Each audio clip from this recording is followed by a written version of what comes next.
Creating a new Europe.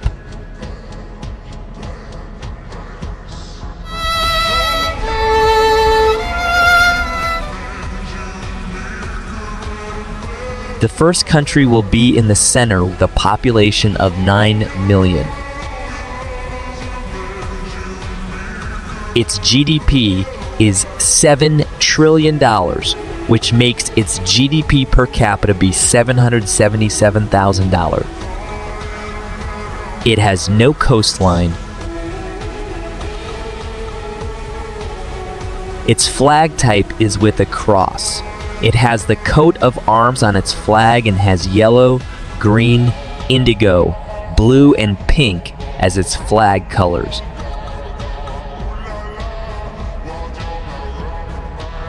So, here is Bandaro, creating a new Europe. This country is located in the British Islands and will be fairly large. Its population is 124,000 people with a GDP of $17 trillion. The flag will have 6 colors on vertical side and only 3% of the population is in the military. Here is the great monarchy of Novia, creating a new Europe.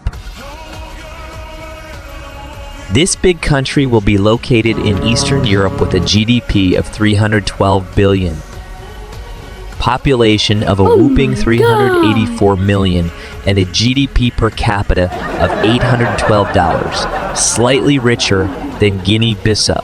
But 15% of the population is in the military, or 57 million people.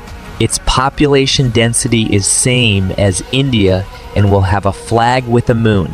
Here is Republic of Slavia, creating a new Europe. This Western European country will be small, with a GDP of 768 billion, a population of around 8 million, which means that its GDP per capita is $96,000 and has a density of 91 people per square kilometer. Also, 12% of its population is in the military, which is 960,000 personnel.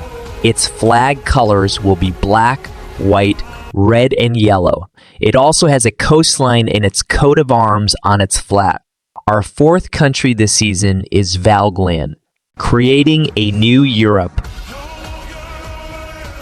This country will be located in the Balkans and it will be a giant. Its population will be 61 million and a GDP of 10 trillion, which makes its GDP per capita be $163,000. Its population density will be 67 people per square kilometer and 7% of its population is in the military, or 4.2 million personnel. Its flag has horizontal stripe and no coat of arms on its flag. Its flag colors are orange, dark blue, and blue. Let's welcome our fifth country this series, Carpathia, creating a new Europe. This country will be located in the Iberian Peninsula and it will be big. Its population will be 39 million with a GDP of $606 billion, meaning its GDP per capita is $15,500, poor compared to the rest. The population density is 121 people per square kilometer, the highest in the series so far. 3% of its population is in the military, or 1.1 million people. The flag type is Nordic. It has a coat of arms on it with orange, blue, and cyan as its colors. Here is our new country, Olaria. Our first 6 countries are here. I hope you're curious what will come next. See you soon, creating a new Europe. This country is located in the Nordic part of Europe with a fairly large land area.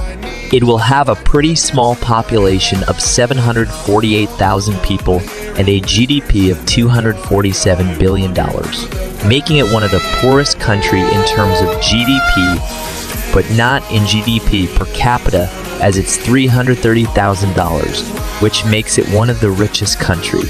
Also, 5% of the population is in the military, or 37,400 personnel, with population density of around 3 people per square kilometer, which is one of the lowest rates in the series. Its flag type is Nordic, and it does have the coat of arms on it. Its colors are yellow and red. Let's welcome a Floor-Birg. Creating a new Europe. This country is located in the Nordics, being a microstate. It also has a small GDP of 46 billion and also an expected small population of 48,000 people, which is not far from its capital Vastervik, which means that its GDP per capita is $958,000. Got into the unrealistic numbers again. Its population density is 6.8 people per square kilometer. 0.5% of its population is in the military, or 240 people, and it has a coastline. Its flag type is with a moon and star. It has the coat of arms on it, and the colors are white, black, blue, and green. Let's welcome Canabria, name requested by someone I'll tag. Creating a new Europe. This country will be located in Eastern Europe and is fairly large, with a big GDP of $7 trillion. Pretty rich, isn't it? And a population of around 82 million people. This means that its GDP per capita is $85,000.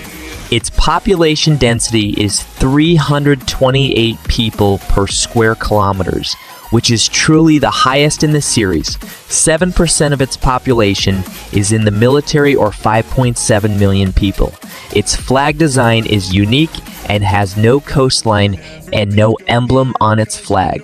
Its colors are white, black, red, yellow, and blue. Let's welcome Umbre-Aria. Creating a new Europe. This new country will be located in the Nordics again, with a big land area and a big GDP of $3 trillion. Wow, all these countries are so rich. Its population is 74 million, one of the biggest in the series. It means that its GDP per capita is close to $41,000. Its population density is around 164 people per square kilometer. 9% of its population is in the military, or 6.66 million people. It has a coastline by default because in the place it is located, it's impossible to not have one. Its flag design is unique and it doesn't have a coat of arms on it. Its colors are yellow, red, black, white, and blue. Let's welcome Zenoa. Creating a new Europe. Our new country will be in the Iberian Peninsula and a fairly large land area. Its GDP is $560 billion. Kinda poor, if you ask me. The population is only 5 million people, meaning that the GDP per capita is $112,000, which is quite high. Its population density is 16.6 people per square kilometer, and it has a coastline by default for obvious reasons. 8% of the population is in the military, or 400,000 personnel. Its flag design is one color with emblem. The main color is white. Here is Valand,